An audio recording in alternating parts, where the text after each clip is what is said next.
In chemistry, thermodynamics and kinetics are probably the two most important concepts of all. Thermodynamics, which is going to be the focus in this chapter, basically is trying to predict if a reaction can occur given enough time. And sometimes reactions do occur, and sometimes they're really difficult to get to occur if they occur at all. This is thermodynamics. It's kind of like a thumbs up, thumbs down as to if a reaction will occur or not. But in the back of your mind, you also have to remember that kinetics, which is the study of time, is also really important to chemistry. Thermodynamics might give a reaction a thumbs up, i.e. a reaction that's going to occur, but it doesn't say how long it's going to occur. Some reactions, for example, diamond going to graphite, which is thermodynamically favored, those reactions at first might freak people out because, oh my gosh, I've got to go sell all my diamonds. They're going to go to graphite. And again, graphite's like in pencils. Diamonds, of course, worth a lot more money. But nobody should have to go sell all their diamonds, all right? The speed of the conversion of diamonds to graphites is incredibly slow. And your children's children will have your diamonds if you so wish to bequeath them down the road. It's nothing, diamonds aren't going to break down to graphite anytime soon. So when you're a chemist, you really should think about both the thermodynamics, if a reaction will occur or not, but also in the back of your mind, keep in mind that some reactions take longer and some reactions go faster. That's going to be the domain of kinetics, and those are two separate fields. This picture right here is kind of a flashback a little bit from Chem 222 when we talked about kinetics. This is a reaction diagram. It shows reactants on the left and products on the right. And reactants to products, that transition, that would be a question for thermodynamics. And you can see in this example, the products is at a higher energy than reactants. So this would be, if you will, an endothermic reaction, or at least you have to put energy into it and stuff. On the other hand, the hump in the middle, which is related, if you remember, to the energy of activation, that's where kinetics pops in. And as that hump gets higher and higher, then the reactions get slower and slower. Now, in kinetics, in Chem 222, we only talked about enthalpy as reactants to products. But you'll see there that there's a term called spontaneity. Spontaneity is a different kind of thermodynamic quality, and we'll talk about that in this chapter right now. So in Chem 222, we only used enthalpy for talking about reactants to products, and we saw that some, like in this case, products were higher, so it was endothermic, but other times products were lower than reactants, and those were exothermic. We're going to see that it's actually more than just enthalpy, and that's what this chapter will be about. In this chapter, we will be visiting thermodynamics again, like we talked about, and we need to re-talk here a little bit about the first law of thermodynamics. And in Chem 221, which seems, I know, sometimes like a long time ago now, but anyway, we did talk about first law of thermodynamics, and this is really fundamental for all physical science. And first law says that energy cannot be created or destroyed, and this is the conservation of energy. So when you're making a product, you can't create energy and you can't destroy energy. Energy is transferred. And people talk about the energy of the universe, or the change in energy of the universe has to be equal to zero. So if you have a zero energy, then the energy has to come from or be distributed between the system and the surroundings. And usually energy is changed through heat and or work. And we talked about in Chem 221 how most of the time chemists are interested in the heat part, and that applies here too. And heat at constant pressure is where enthalpy comes from. So enthalpy is essentially a measure of heat. Energy is given off, it's exothermic. Energy is absorbed, it's endothermic, and stuff like that. Pretty cool. So anyway, this is a quick review of the first law of thermodynamics. Enthalpy is given the symbol delta H, and it's going to be important in this chapter. So I want to just go through again a little bit more of a review of how this all works.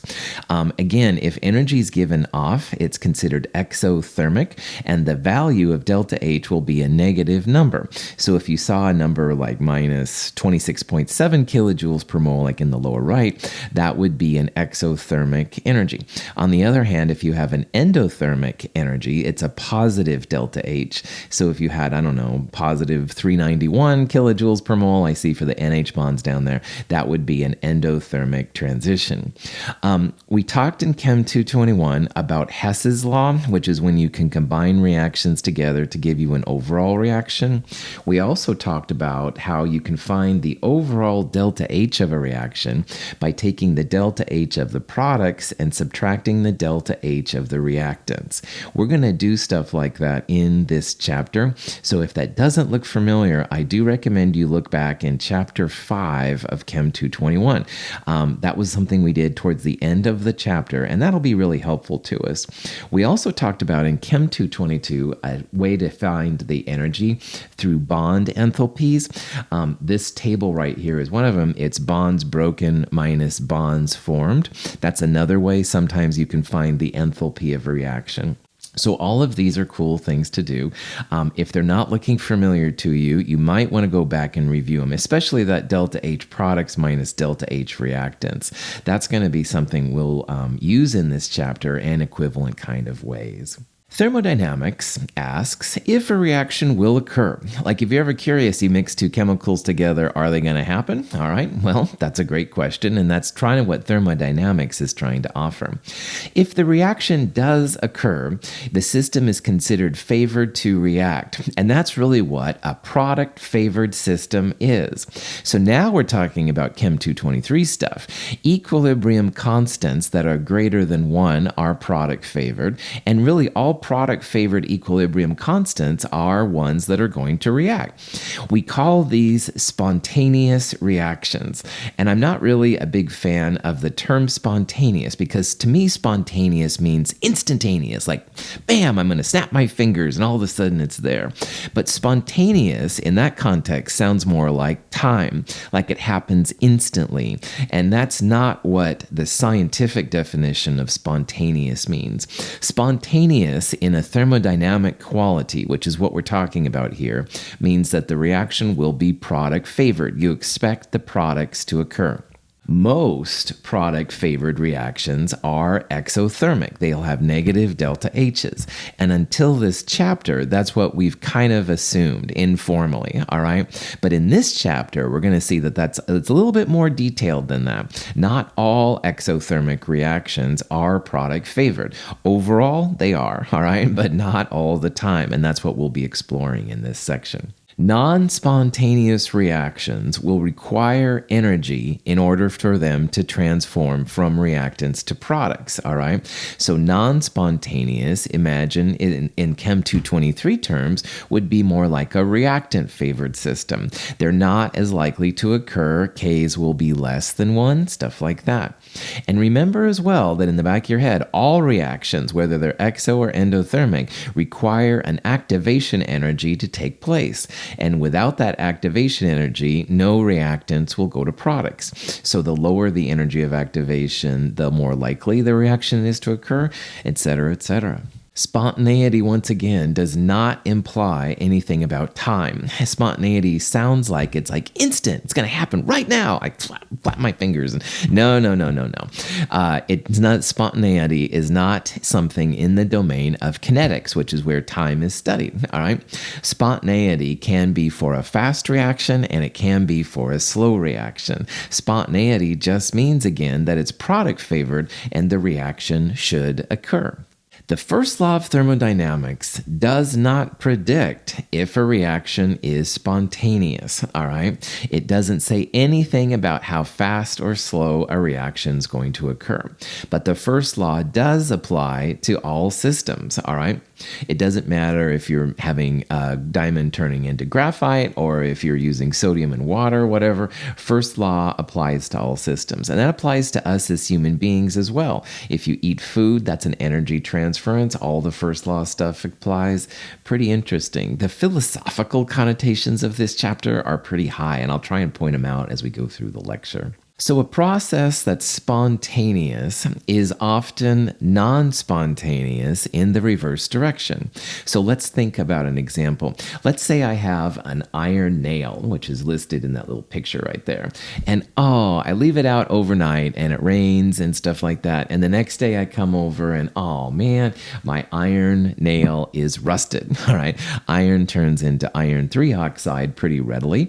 So this would be an example of rusting. And that happened by itself, all right? No outside intervention or ultraviolet rays from the sun or anything weird like that happens. It happens by itself. That would be considered a spontaneous reaction. It is not likely that the rusty nail, if left out by itself, will instantly turn back to the iron nail it was before. That is a non-spontaneous reaction. It might be possible for us to turn that rusty nail back to a regular nail, but we'd have to intercede. We'd have to add energy somehow, heat, chemicals, whatever, all right? So processes that are spontaneous in one way will usually be non-spontaneous in the opposite way. Diamond, again, is something that is thermodynamically favored to convert into graphite, but it doesn't have to instill panic in you if you have diamonds or anything like that. It takes so long, all right? And so for diamonds to go to graphite, man, it's going to take generations upon generations and generations. So no one needs to go and sell their diamonds, I promise. It's a very slow process kinetically. Thermodynamics gives it the thumbs up. Like it's going to happen. But kinetics says, whoa, let's slow it down here a little bit. That takes a while. Now, on the other hand, in the lower picture, there's a burning piece of paper. If you very easily just have a little bit of spark added to it, an energy of activation barrier overcomer, if you will, man, that paper goes up like crazy. So paper burning happens by itself, basically. You add a little bit of a spark, and it goes into the ash kind of thing. So thermodynamics says, yes, that's going to happen. That's going to be spontaneous. This reaction is also kinetically favored, i.e. it happens in our lifetime, our frame of reference of time. So both of those reactions, diamond to graphite and the paper burning, both of them would be considered spontaneous, i.e. thermodynamics says, go for it.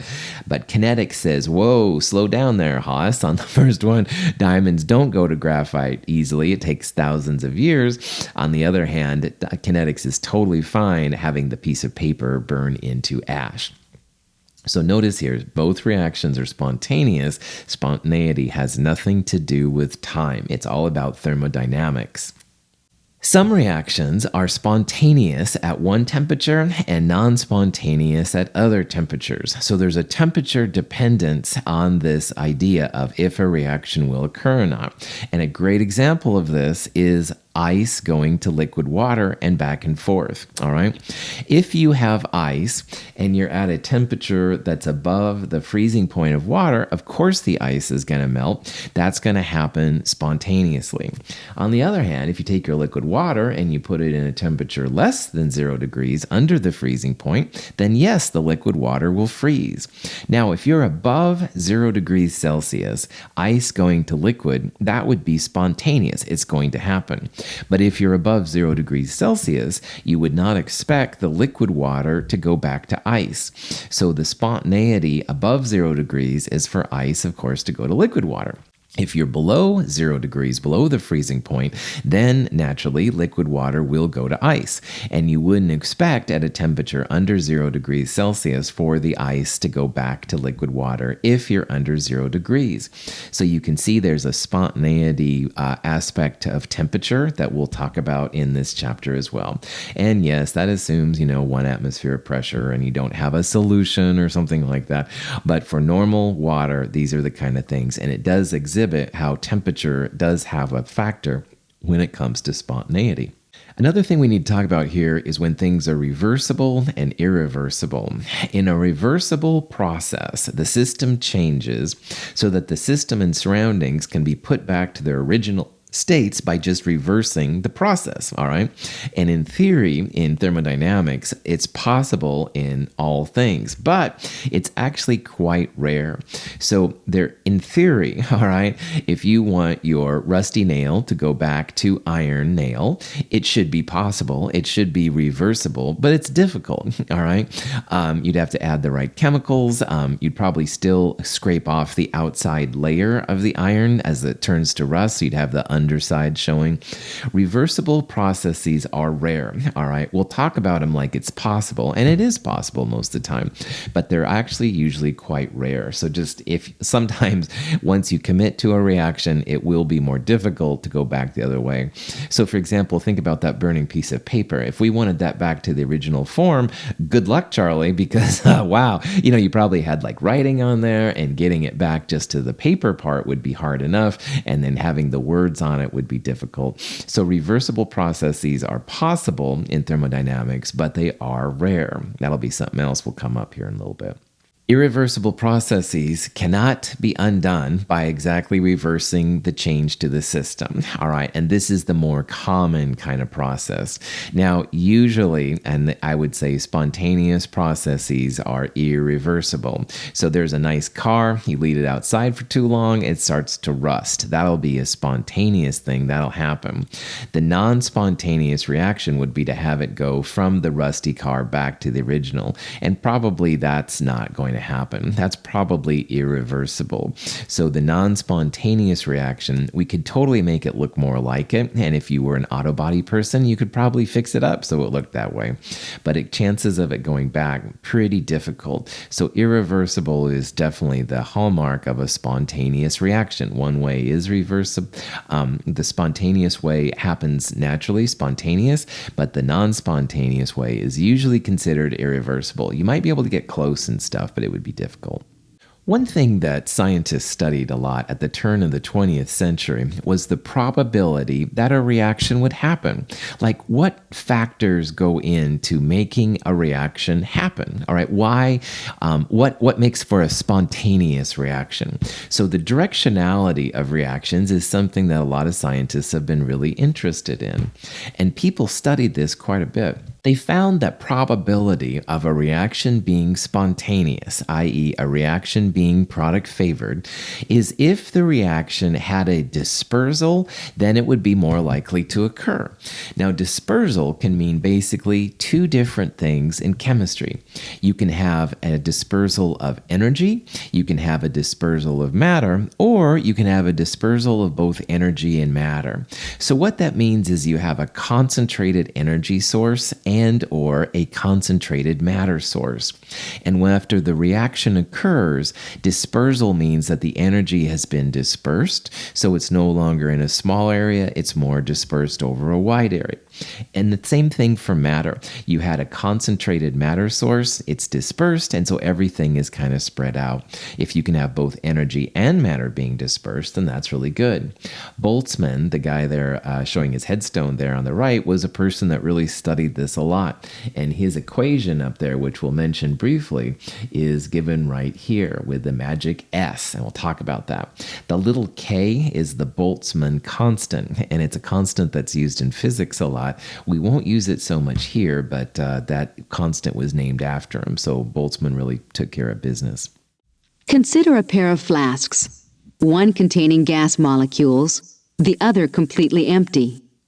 If the flasks are connected at their mouths, gas in the filled flask will move spontaneously to the empty flask by its molecular motions. Eventually, the distribution of molecules will be even throughout the flasks. The final state in which the matter is more dispersed is much more probable than the initial undispersed state. So this is an example of a gas. You've got a tube right there with a connector, all right? And initially the connector's off. You have a vacuum on one side and you have a gas on the other. Well, if you open up that valve right there through effusion, if nothing else, which we talked about back in the gas laws, the gas will distribute, all right? It's going to disperse from the concentrated bulb on the left to kind of an even distribution over both bulbs when everything is done, all right? This is an example of matter dispersing dispersal. You're starting with a concentrated matter source, i.e. the gas is just on the left side. You open it up, the gas distributes evenly over both bulbs. So this would be in the probability of spontaneous reactions. This would be a very likely candidate for a reaction which is going to occur. You expect the molecules of gas on the left to distribute evenly on both the left and the right. This is an example of matter dispersal. And if you can have matter dispersal, concentrated matter going to more distributed matter, you have a higher likelihood of your reaction occurring, being spontaneous. So here's a question. Which process represents matter dispersal? Okay. Cleaning your messy room. Well, cleaning your room, all right, would mean taking matter, which is all over the place, i.e. the mess, and putting it in a more organized matter, i.e. putting it in closets or drawers or whatever. That's not helping matter dispersal. That's actually fighting matter dispersal, all right, because your matter was distributed and all the junk in your room. Now it's all nice and tidy. Cleaning your messy room is not helping matter dispersal. Now, condensing gaseous water. So if you condense, you're taking a gas and turning it into a liquid. Gases take up a lot more volume. They have lots of energy and stuff like that. Liquids are very dense. Like the density of liquids is greater than the density of gases. We talked about that in Chem 222. So that's not helping matter dispersal at all either. C is the same kind of thing. You're crystallizing a solid from a solution. So in the solution, you must have little solid particles running around in solvent. You're able to crystallize them, i.e. concentrate the solid into the crystal lattice, all right? That's certainly not matter dispersal. That's fighting matter dispersal. D, though, eating dinner. Now think about that. Now let's say you had a burrito, which is what I had a while ago, all right? A burrito's nice, compact little food source. You eat them up. Well, first of all, you have to chew it, break it into lots of pieces. Then in your bodies, the energy is distributed throughout your body, and of course some of it comes out as waste and stuff like that. Guess what? Eating dinner is actually a great way to see that you've got matter dispersal. You're taking concentrated food sources, consuming it, making it go into energy, getting rid of it as waste and stuff like that. You are absolutely helping the spontaneity of that reaction. Dinner is meant to be eaten. Woohoo! So this is a silly example, but it does show how matter can be distributed in some strange ways. Now, the last one, you're taking ammonium dichromate, which is a compound, and you're forming it from water N2 and chromium 3 oxide. Notice you have all those different pieces going into ammonium dichromate. That's not matter dispersal either, all right? You're taking water N2 and the Cr2O3 to make the NH42 Cr2O7. Lots of pieces to one piece. That's not matter dispersal. That would be against it. But eating things is a great way to disperse matter, and human beings are great at distributing matter. We just go around, basically. We eat, we use fuel, we drink things and stuff like that. We're great at dispersing mass. Stored chemical potential energy is released from reactant molecules in an exothermic reaction. This energy spreads out or disperses over the product molecules and the molecules in the surroundings. In addition to matter dispersal, energy dispersal is another way that influences the probability of a reaction being spontaneous, i.e., if you have some random reaction and you want to know if it's going to occur or not, you want to see if there's going to be energy dispersal.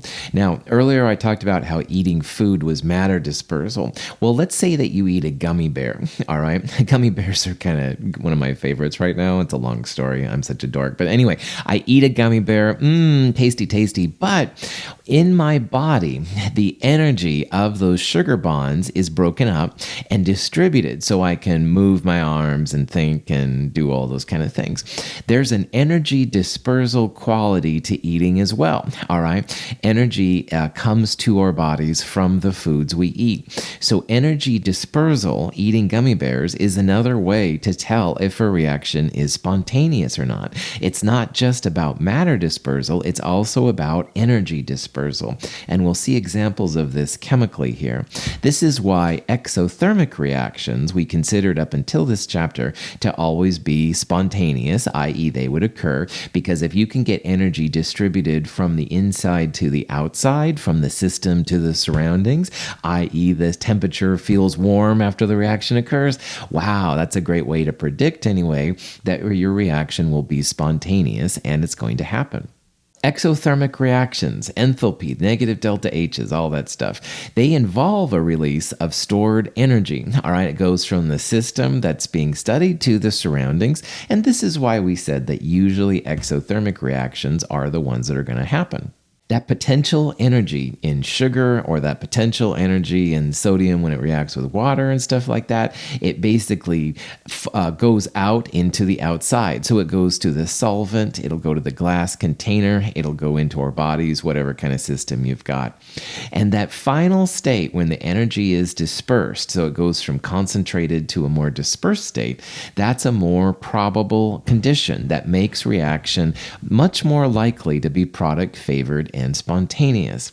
But notice there it says usually. Energy dispersal is a big part. But remember, there's also matter dispersal. So there must be something else happening besides enthalpy.